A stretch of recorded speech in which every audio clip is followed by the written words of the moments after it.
Hello my dear YouTube family, welcome back to Neeta tarot reading. ಇವತ್ತು ನಾನು ಯಾವ ವಿಚಾರದ ಬಗ್ಗೆ ರೀಡಿಂಗ್ ಮಾಡ್ತಾ ಇದ್ದೀನಿ ಅಂತ ಹೇಳಿದ್ರೆ, ಆ ವ್ಯಕ್ತಿಯನ್ನ ನಾವು ನಂಬಬಹುದಾ? ಆ ವ್ಯಕ್ತಿ ಯಾರಾದರೂ ಆಗಿರಬಹುದು. ಆ ವ್ಯಕ್ತಿ ಹೆಸರನ್ನ 3 ಬಾರಿ ನಿಮ್ಮ ಮನಸ್ಸಿನಲ್ಲಿ ಹೇಳ್ಕೊಂಡು ಈ ಒಂದು ರೀಡಿಂಗ್ನ ನೀವು ಸೆಲೆಕ್ಟ್ ಮಾಡ್ಕೊಳ್ಬೇಕಾಗತ್ತೆ. ಆ ವ್ಯಕ್ತಿಯನ್ನ ನಾವು ನಂಬಬಹುದಾ? ಅದು ಯಾರಾದರೂ ಇರ್ಬೋದು. ಅವ್ರ ಬಗ್ಗೆ ನಿಮಗೆ ಕರೆಕ್ಟಾದ ಸರಿಯಾದ ಕ್ಲಾರಿಟಿ ಸಿಗ್ತಾ ಇಲ್ಲ. ಆ ವ್ಯಕ್ತಿ ಯಾವ ರೀತಿ ಅಂತಲೇ ಗೊತ್ತಾಗ್ತಾ ಇಲ್ಲ. ಆ ವ್ಯಕ್ತಿಯ ಮುಂದಿನ ನಡೆ ಏನು, ನಿಮ್ಮ ವಿಚಾರದಲ್ಲಿ ಆ ವ್ಯಕ್ತಿಯನ್ನು ನಂಬಬಹುದಾ? ಅದು ಯಾವುದಾದ್ರೂ ವಿಚಾರ ಆಗಿರಬಹುದು. ನಿಮ್ಮ ವಿಚಾರಗಳನ್ನ ಸಲಿಗೆಯಿಂದ ಹೇಳ್ಕೊಂಡಿದ್ದಾಗಿರಬಹುದು. ನಂಬಿಕೆ ಇಟ್ಟು ಆ ವ್ಯಕ್ತಿ ಹತ್ರ ಎಲ್ಲ ವಿಚಾರಗಳನ್ನ ಹೇಳ್ಕೊಳ್ಬೋದಾ, ಅಥವಾ ನನ್ನ ವೈಯಕ್ತಿಕ ವಿಚಾರಗಳನ್ನ ಅಂಥ ವ್ಯಕ್ತಿ ಹತ್ರ ನಾನು ಶೇರ್ ಮಾಡ್ಕೊಳ್ಬೋದಾ? ಇಂಥದ್ದೆಲ್ಲ ಈ ರೀಡಿಂಗ್ಸಲ್ಲಿ ಗೊತ್ತಾಗತ್ತೆ ಅಂತ ಹೇಳ್ಬೋದು. ಆ ವ್ಯಕ್ತಿಯನ್ನು ನಾವು ನಂಬಬಹುದಾ ಅನ್ನೋದೇ ಇವತ್ತಿನ ರೀಡಿಂಗ್ ಆಗಿರುತ್ತೆ. ಎಂದಿನಂತೆ 2 ಕಾರ್ಡ್ಗಳನ್ನ ನಿಮ್ಮ ಮುಂದೆ ಇಟ್ಟಿದ್ದೀನಿ. 2 ಕಾರ್ಡ್ಗಳ ಮೇಲೆ 2 ಸ್ಟೋನ್ಗಳನ್ನ ಇಟ್ಟಿದ್ದೀನಿ. ಯಾವ ಸ್ಟೋನ್ ಇರುವ ಕಾರ್ಡ್, ಯಾವ ಕಾರ್ಡ್ ಇರುವ ಸ್ಟೋನ್ ನಿಮ್ಮ ಮನಸ್ಸಿಗೆ ತುಂಬಾ ಹತ್ರ ರೆಸೊನೇಟ್ ಆಗುತ್ತಲ್ಲ, ಆ ಒಂದು ಕಾರ್ಡ್ನ ನೀವು ಸೆಲೆಕ್ಟ್ ಮಾಡ್ಕೊಳ್ಬೇಕಾಗತ್ತೆ. ಆ ವ್ಯಕ್ತಿಯನ್ನು ನೀವು ನಂಬಬಹುದಾ ಅನ್ನುವ ವಿಚಾರವಾಗಿ ನೀವು ಆ ಒಂದು ಕಾರ್ಡ್ನ ಸೆಲೆಕ್ಟ್ ಮಾಡ್ಕೊಳ್ಬೇಕಾಗತ್ತೆ. ಆ ವ್ಯಕ್ತಿ ಹೆಸರನ್ನ 3 ಬಾರಿ ಹೇಳ್ತಾ ಈ ಒಂದು ರೀಡಿಂಗ್ನ ಸೆಲೆಕ್ಟ್ ಮಾಡ್ಕೊಳ್ಳಿ. ಹಾಗೆ ಯಾರಿಗೆಲ್ಲ individual personal tarot reading session ಬೇಕು ಅನ್ನೋದಾದ್ರೆ ಡಿಸ್ಕ್ರಿಪ್ಷನಲ್ಲಿ ಕೊಟ್ಟಿರುವ ನಂಬರ್ಗೆ ಕಾಲ್ ಮಾಡಿ ಮುಂಚಿತವಾಗಿ ಅಪಾಯಿಂಟ್ಮೆಂಟ್ನ ತಗೊಳ್ಬೇಕಾಗತ್ತೆ.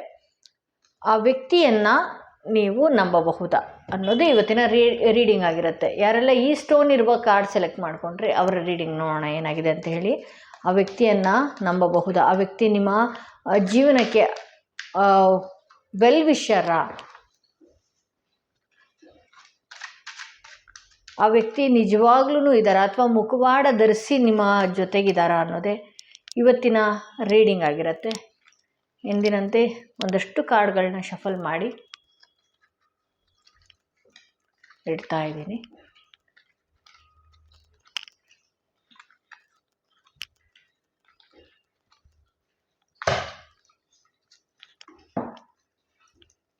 ಓಕೆ,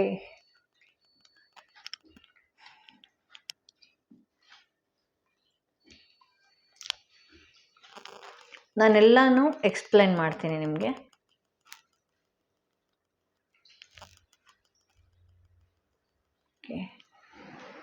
ಇಲ್ಲಿ ಆ ವ್ಯಕ್ತಿಯನ್ನು ನೀವು ನಂಬಬಹುದಾ? ನಿಮಗಿನ್ನೂ ಕ್ಲಾರಿಟಿ ಸಿಗ್ತಾ ಇಲ್ಲ. ಆ ವ್ಯಕ್ತಿ ನಿಜವಾಗ್ಲೂ ಸರಿಯಾದಂಥ ವ್ಯಕ್ತಿನ ಏನು ಅನ್ನುವ ರೀತಿಯಲ್ಲಿ ಈ ರೀಡಿಂಗ್ ನೀವು ನೋಡ್ತಾ ಇರೋದಾದರೆ, ಆ ವ್ಯಕ್ತಿ ಒಂದಷ್ಟು ಹಠ ಸಿಟ್ಟು ಜಾಸ್ತಿ ಇದೆ. ಆ ವ್ಯಕ್ತಿಗೆ ಕೋಪ ಬೇಗ ಬರ್ತಾ ಇರುತ್ತೆ. ಅಂದರೆ ನೀವು ಯಾವುದೋ ಒಂದು ವಿಚಾರನ ಒಳ್ಳೆಯ ರೀತಿಯಲ್ಲಿ ಹೇಳೋದಕ್ಕೆ ಹೋದಾಗಲೋ, ಅಥವಾ ಏನಾದರೂ ಒಂದು ಖುಷಿ ವಿಚಾರ ಮಾತಾಡೋದಕ್ಕೆ ಹೋದಾಗಲೋ, ಅಥವಾ ಈಗಿರುವ ವ್ಯಕ್ತಿ ಇನ್ನೊಂದು ಸ್ವಲ್ಪ ಹೊತ್ತಿಗೆ ಒಂದಷ್ಟು ಸಿಟ್ಟಾಗುವಂಥದ್ದು.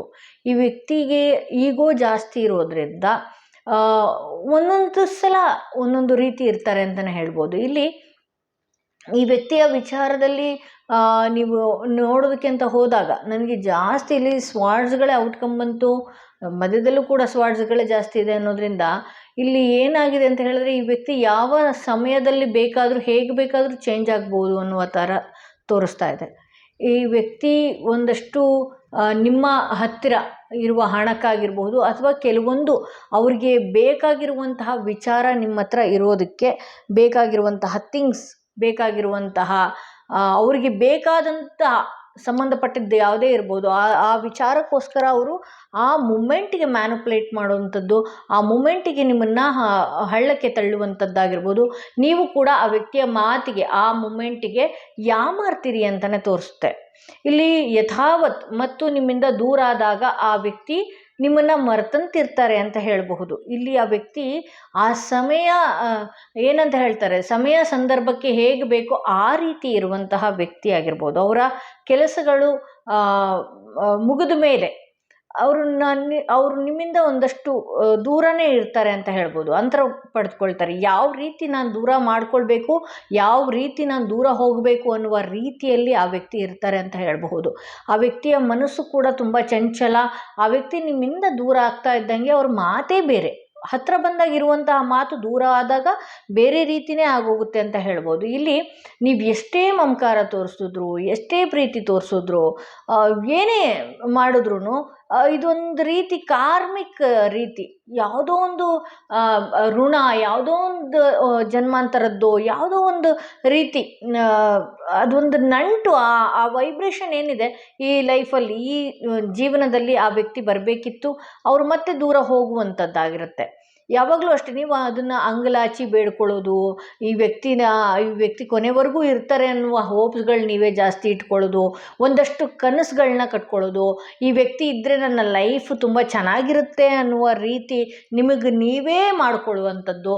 ಈ ವ್ಯಕ್ತಿ ಏನಾಗುತ್ತೆ, ನೀವು ಹಠ ಮಾಡೋದಕ್ಕೋ ಅಥವಾ ನೀವು ಹಠದಿಂದ ಮುಂಚೆ ಹೌದು ಈ ವ್ಯಕ್ತಿ ಚೆನ್ನಾಗೇ ಮಾತಾಡ್ತಿದ್ರು ಎಲ್ಲ ಹೌದು, ಬಟ್ ಆದರೆ ಅವ್ರು ಇಟ್ಟಿರುವ ರೀತಿ, ಅವ್ರು ನಿಮ್ಮನ್ನು ಇಟ್ಟಿರುವ ರೀತಿ ನೀವು ಅವ್ರಿಗೆ ಇಡೋದಕ್ಕೆ ನಿಮ್ಮ ಕೈಯಲ್ಲಿ ಅಸಾಧ್ಯವಾಗ್ತಾ ಇದೆ.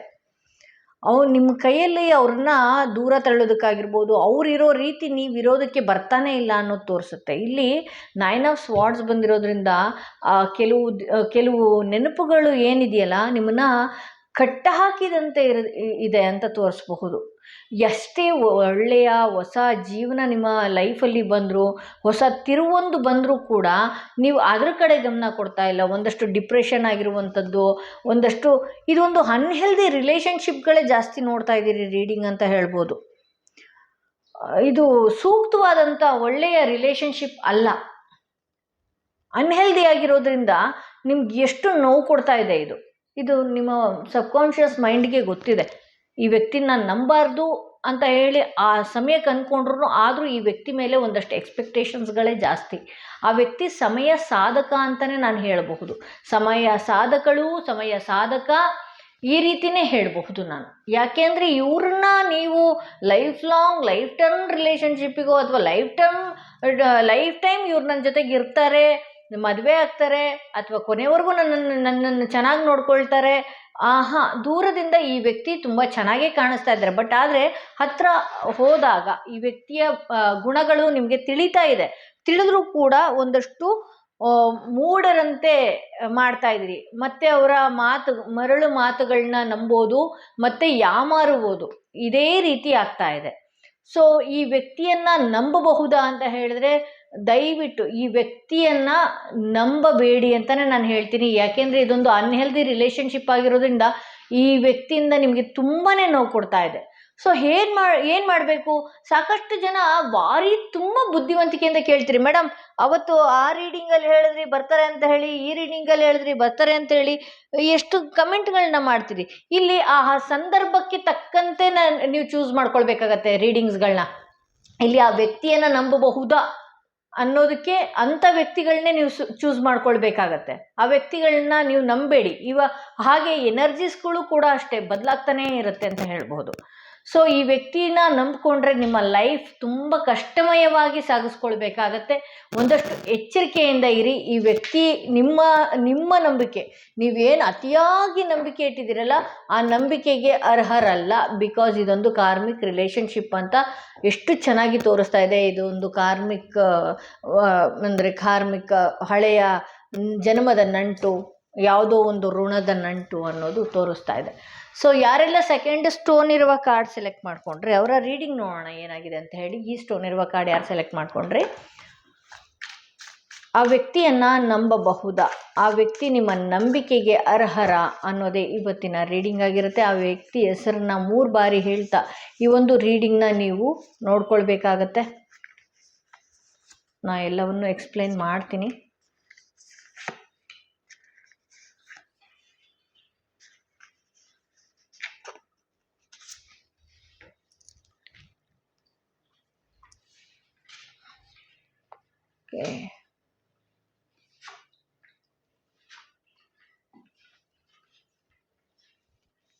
ಎಸ್, ಈ ವ್ಯಕ್ತಿ ಹಿಂದೆ ಹೆಂಗಿದ್ರೋ ಗೊತ್ತಿಲ್ಲ, ಬಟ್ ಆದರೆ ಈಗ ಅವರು ನಿಮ್ಮ ಲೈಫಲ್ಲಿ ಆಗಿರಬಹುದು, ನಿಮ್ಮ ಜೊತೆ ಆಗಿರಬಹುದು, ಒಂದು ಒಳ್ಳೆಯ ರೀತಿ ಇರೋದಕ್ಕೆ ಶುರು ಮಾಡ್ಕೊಳ್ತಾರೆ ಅಂತಲೇ ಹೇಳ್ಬೋದು. ಇಲ್ಲಿ ಏನಾಗಿದೆ ಅಂತ ಹೇಳಿದ್ರೆ ಆ ವ್ಯಕ್ತಿ ಹಿಂದೆ ಯಾವ್ಯಾವುದೋ ದಾರಿಯಲ್ಲಿ ಅಥವಾ ನಿಮ್ಗೆ ಹರ್ಟ್ ಮಾಡಿದ್ದ ವಿಚಾರ ಆಗಿರ್ಬೋದು, ಏನೇ ವಿಚಾರ ಆಗಿರಬಹುದು. ಸೊ ಈ ರೀತಿ ಇದೆ. ಆ ವ್ಯಕ್ತಿ ಬಟ್ ಆದರೆ ಈಗ ವಿಪರೀತ ಬದಲಾಗಿದ್ದಾರೆ. ಹೊಸ ಹೊಸ ರೀತಿಯಲ್ಲಿ ಅವರು ಅವರ ಕ್ಯಾರೆಕ್ಟ್ರನ್ನ ಬದಲು ಮಾಡ್ಕೊಂಡಿದ್ದಾರೆ ಅಂತ ಹೇಳ್ಬೋದು. ಆದಷ್ಟು ಇವರಿಂದ ನಿಮಗೆ ಕೆಲಸಗಳು ಆಗದೇ ಇದ್ದಾಗ ನೀವು ಒಂದಷ್ಟು ಸಿಟ್ಟು ಮಾಡಿಕೊಂಡಿದ್ದು ಜಾಸ್ತಿ ಇದೆ. ಸೊ ಈ ವ್ಯಕ್ತಿಯಿಂದ ಯಾಕೆ ಇನ್ನೂವರೆಗೂ ಯಾವುದೇ ಕೆಲಸಗಳಾಗಿರ್ಬೋದು ಏನೇ ಇರ್ಬೋದು ಆಗ್ತಾ ಇಲ್ಲ ಅಂತ ಹೇಳಿದ್ರೆ ಅವರು ಕೂಡ ಎಫರ್ಟ್ ಆಗ್ತಾ ಇದ್ದಾರೆ. ಅವರ ಸಮಯ ಸರಿ ಇಲ್ಲದೆ ಇರುವ ಕಾರಣ ನೀವು ಯಾವುದೋ ಒಂದು ವಿಚಾರನ ಅವ್ರಿಗೆ ಹೇಳಿರ್ತೀರಿ, ಆ ಸಮಯಕ್ಕೆ ಅವರು ಸರಿಯಾಗಿ ಆ ವಿಚಾರ ಕೆಲಸಗಳನ್ನ ಮಾಡಿರಲ್ಲ, ಅಥವಾ ಏನೋ ಒಂದು ನಂಬಿಕೆ ನಿಮಗೆ ಒಂದಷ್ಟು ಏನಂತ ಹೇಳ್ತಾರೆ, ಯಾವುದೋ ಒಂದು ವಿಚಾರದಲ್ಲಿ ನಿಮ್ಮನ್ನು ಒಂದು ಕಮಿಟ್ಮೆಂಟ್ ಕೊಟ್ಟಿರ್ತಾರೆ. ಆ ಕಮಿಟ್ಮೆಂಟ್ ಆ ಸಮಯಕ್ಕೆ ಆಗದೆ ಇದ್ದಾಗ ನೀವು ಕೆಲವೊಂದಷ್ಟು ಚುಚ್ಚು ಮಾತುಗಳಿಂದ ಮಾತಾಡೋದು, ಅಥವಾ ನಿಮಗೆ ನೀವೇ ಡಿಸೈಡ್ ಮಾಡ್ಕೊಳ್ಳುವಂಥದ್ದು. ನೀವು ಇದೇ ರೀತಿ ಇದ್ದೀರಿ, ನೀವು ಸರಿ ಇಲ್ಲ, ಅಥವಾ ನಿಮ್ಮ ಮೈಂಡಲ್ಲಿ ಇವರಿಂದ ಏನಾಗುತ್ತೆ ಆ ಥರದ್ದೆಲ್ಲ ನೀವು ಅಂದ್ಕೊಂಡಿದ್ರಿ. ಬಟ್ ಆದರೆ ಈ ವ್ಯಕ್ತಿಯ ಕೆಲಸ ಈಗ ಅವರ ಸಮಯ ಸರಿ ಇಲ್ಲದೆ ಇರುವ ಕಾರಣ ಈ ವ್ಯಕ್ತಿಯ ಕೆಲಸ ಏನಿದೆ ಒಂದಷ್ಟು ನಿಧಾನ ಆಗಿದೆ ಬಿಟ್ಟರೆ, ಬಟ್ ಇನ್ನು ಮುಂದೆ ಆ ವ್ಯಕ್ತಿಯನ್ನು ಯಾವುದಾದ್ರೂ ಒಂದು ವಿಚಾರಕ್ಕೆ ನಂಬಿಕೊಂಡಿದ್ರೆ, ಯಾವುದಾದ್ರೂ ಒಂದು ವಿಚಾರ ಆಗುತ್ತಾ ಅಂತ ಹೇಳಿ ಈ ವ್ಯಕ್ತಿ ಕೈಯಿಂದ ಆಗುತ್ತಾ ಅಂತ ನೀವೇನಾದರೂ ಅಂದ್ಕೊಂಡಿದ್ರೆ, ಎಸ್ ಆಬ್ವಿಯಸ್ಲಿ ಈ ವ್ಯಕ್ತಿಯಿಂದ ನೀವು ಯಾವುದಾದ್ರೂ ಒಂದು ಕೆಲಸಗಳಾಗಿರಬಹುದು, ಏನೇ ಇರಬಹುದು, ಲೈಫ್ ಟರ್ಮ್ ಚೆನ್ನಾಗಿರ್ತಾರ ಅವರು ಅಂತ ಹೇಳೋದಾದರೆ ಹೌದು, ಆ ವ್ಯಕ್ತಿಯಿಂದ ನಿಮಗೆ ಒಂದು ಖುಷಿಯ ದಿನಗಳು, ಖುಷಿಯ ವಾತಾವರಣಗಳು, ಅವ್ರನ್ನ ನೀವು ಸರಿಯಾಗಿ ನಂಬಿದ್ದೇ ಆದಲ್ಲಿ ಸಂತೋಷದ ದಿನಗಳು ಕೂಡ ನಿಮಗೆ ಆ ವ್ಯಕ್ತಿಯಿಂದ ಇದೆ ಅಂತಲೇ ತೋರಿಸುತ್ತೆ. ಇಲ್ಲಿ ಕೆಲವು ಮಾತುಗಳು ಏನಾಗ್ತಾ ಇದೆ ಗೊತ್ತಾ, ನಿಮಗೆ ಅವರೊಟ್ಟಿಗೆ ಜಗಳ ಆಡಬೇಕು ಆಗಿರ್ಬೋದು, ಅಥವಾ ಅವ್ರ ಬಗ್ಗೆ ನೀವು ತಪ್ಪಾಗಿ ಕಲ್ಪನೆ ಮಾಡ್ಕೊಳ್ಳೋಂಥದ್ದಾಗಿರ್ಬೋದು. ಆ ಸಮಯಕ್ಕೆ ನಿಮ್ಮ ಮನಸ್ಸಿಗೆ ಅವ್ರು ಏನು ಮಾಡ್ತಾ ಇದ್ದಾರೆ ಅಂತ ಹೇಳಿದ್ರೆ, ಒಂದಷ್ಟು ಬ್ಯುಸಿ ಇದ್ದೀನಿ ಅನ್ನೋದಕ್ಕಿಂತ ಅವ್ರು ನಿಮ್ಮನ್ನು ಆ ಟೈಮಿಂಗ್ ನಿಮ್ಮನ್ನು ಅವಾಯ್ಡ್ ಮಾಡಿಬಿಡೋದು, ನಿಮ್ಮ ಕಾಲ್ಗಳಿಗೆ ರಿಸೀವ್ ಮಾಡದೇ ಇರೋ ಅಂಥದ್ದಾಗಿರ್ಬೋದು, ಅಥವಾ ಈ ಥರದ್ದೆಲ್ಲ ಮಾಡಿದಾಗ ನಿಮ್ಮ ಕೋಪ ವಿಕೋಪಕ್ಕೆ ಹೋಗ್ತಾ ಇದೆ ಅಂತ ಹೇಳಬಹುದು. ಈ ಕೋಪ ವಿಕೋಪಕ್ಕೆ ಹೋದಾಗ ಏನು ಮಾಡ್ತಿದ್ದೀರಿ ನೀವು, ಒಂದಷ್ಟು ಮಾತುಗಳನ್ನ ಆ ವ್ಯಕ್ತಿಗೆ ಚುಚ್ಚು ಮಾತುಗಳನ್ನ ಮಾತಾಡೋದು, ಅವ್ರನ್ನ ಹರ್ಟ್ ಮಾಡೋದು. ಆ ವ್ಯಕ್ತಿ ಅದನ್ನೇ ತಗೊಂಡು ಅದನ್ನು ಇನ್ನೂ ಡ್ರ್ಯಾಗ್ ಮಾಡುವಂಥದ್ದಾಗುತ್ತೆ. ಸೊ ಇಲ್ಲಿ ಈ ವ್ಯಕ್ತಿ ಒಂದಷ್ಟು ಶ್ರಮಜೀವಿನೇ ಅಂತಲೇ ಹೇಳ್ಬೋದು. ನಂಬೋದು, ಈ ವ್ಯಕ್ತಿನ ಆರಾಮ್ಸೆ ನಂಬೋದು. ಯಾಕೆ ಅಂತ ಹೇಳಿದ್ರೆ ಅವರು ಎಲ್ಲಾನು ಯೋಚನೆ ಮಾಡ್ತಾರೆ.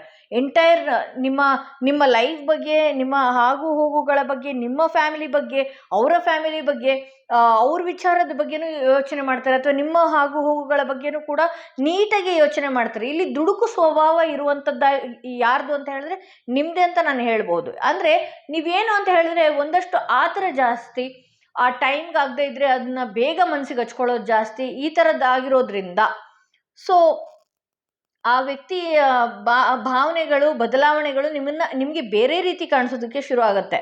ಸೊ ಇಲ್ಲಿ ಇನ್ನೊಂದು ಏನು ಹೇಳ್ತಿದ್ದೀನಿ ಅಂತ ಹೇಳಿದ್ರೆ, ಆ ವ್ಯಕ್ತಿನ ಸರಿಯಾಗಿ ನೀವು ಡೀಲ್ ಮಾಡುವುದಕ್ಕೆ ಸಾಧ್ಯ. ಆ ವ್ಯಕ್ತಿಯ ಒಟ್ಟಿಗೆ ನೀವು ಸರಿಯಾಗಿದ್ದರೆ, ಅಂದರೆ ತಾಳ್ಮೆಯಿಂದ ಇದ್ದರೆ ನಿಮಗೆ ಎಲ್ಲವೂ ಸಿಗುತ್ತೆ, ನಿಮ್ಮ ಜೀವನದಲ್ಲಿ ಎಲ್ಲವೂ ಆಗುತ್ತೆ ಅಂತಲೇ ಹೇಳ್ಬೋದು. ನೀವೇನಾದರೂ ಆಸೆ ಕನಸುಗಳನ್ನ ಕಟ್ಕೊಂಡಿದ್ರೆ, ಆ ವ್ಯಕ್ತಿ ವಿಚಾರವಾಗಿ ಆಸೆ ಕನಸುಗಳನ್ನ ಕಟ್ಕೊಂಡಿದ್ರೆ, ಅದು ಈಗ ಆಗದೇ ಇದ್ದರೆ ಮುಂದಿನ ದಿನಗಳಲ್ಲಿ ಆ ದಿನಗಳು ತುಂಬ ಚೆನ್ನಾಗಿ ಬರುತ್ತೆ ಅಂತಲೇ ಹೇಳಬಹುದು. ತುಂಬ ಒಳ್ಳೆಯ ದಿನಗಳು ಆ ವ್ಯಕ್ತಿಯಿಂದ ನಿಮಗೆ ಆಗ್ತಾ ಬರುತ್ತೆ ಅಂತಲೇ ಹೇಳಬಹುದು. ಸೊ ನೀವು ಒಂದಷ್ಟು ತಾಳ್ಮೆಯಿಂದ ಇರಬೇಕಾಗತ್ತೆ, ತಾಳ್ಮೆಯಿಂದ ನೀವು ಆ ವ್ಯಕ್ತಿಯನ್ನು ಡೀಲ್ ಮಾಡಬೇಕಾಗತ್ತೆ ಅಂತ ಹೇಳಬಹುದು. ಆ ವ್ಯಕ್ತಿಯನ್ನು ನೀವು ಪದೇ ಪದೇ ಪ್ರಶ್ನಿಸೋದಾಗಿರ್ಬೋದು, ಪದೇ ಪದೇ ಒಂದಷ್ಟು ಕ್ವಶನ್ಸ್ಗಳನ್ನ ಕೇಳೋದಾಗಿರ್ಬೋದು, ಇದನ್ನೆಲ್ಲ ನಿಲ್ಲಿಸಿದ್ರಿ ಅಂತ ಹೇಳಿದ್ರೆ ಆ ವ್ಯಕ್ತಿ ಎಲ್ಲ ರೀತಿ ಕೂಡ ಬದಲಾಗ್ತಾರೆ ಅಂತ ಹೇಳ್ಬೋದು. ನಿಮ್ಮ ಆಸೆ ಕನಸುಗಳಾಗಿರ್ಬೋದು, ನೀವು ಕನಸು ಕಂಡಂತೆ ಆ ವ್ಯಕ್ತಿ ಇರ್ತಾರೆ ಅಂತ ಹೇಳ್ಬೋದು. ಇಲ್ಲಿ ಆ ವ್ಯಕ್ತಿ ಇರೋದಕ್ಕಿಂತ ಮುಂಚೆ ಅರ್ಧಂಬರ್ಧ ಆ ವ್ಯಕ್ತಿ ಬಗ್ಗೆ ತಿಳ್ಕೊಳ್ಳೋದು, ಬೇಗ ಟ್ರಿಗರ್ ಆಗೋದು, ಬೇಗ ಬಸ್ಟ್ ಔಟ್ ಆಗೋದು, ಈ ರೀತಿ ನೀವು ಮಾಡ್ಕೊಳ್ತಾ ಇದ್ದೀರಿ ಅಂತಲೇ ಹೇಳ್ಬೋದು. ಸೊ ಆ ವ್ಯಕ್ತಿಯನ್ನು ನೀವು ನಂಬೋದಾ, ಯಾರೆಲ್ಲ ಸೆಕೆಂಡ್ ಕಾರ್ಡ್ ಸೆಲೆಕ್ಟ್ ಮಾಡ್ಕೊಂಡ್ರೆ ಆ ವ್ಯಕ್ತಿಯನ್ನು ನೀವು ನಂಬೋದಾ ಅಂತ ಅನ್ನೋದಾದರೆ ಎಸ್ ಆಬ್ವಿಯಸ್ಲಿ ಆ ವ್ಯಕ್ತಿಯನ್ನು ನೀವು ನಂಬಬಹುದು ಅಂತಲೇ ಹೇಳ್ಬೋದು.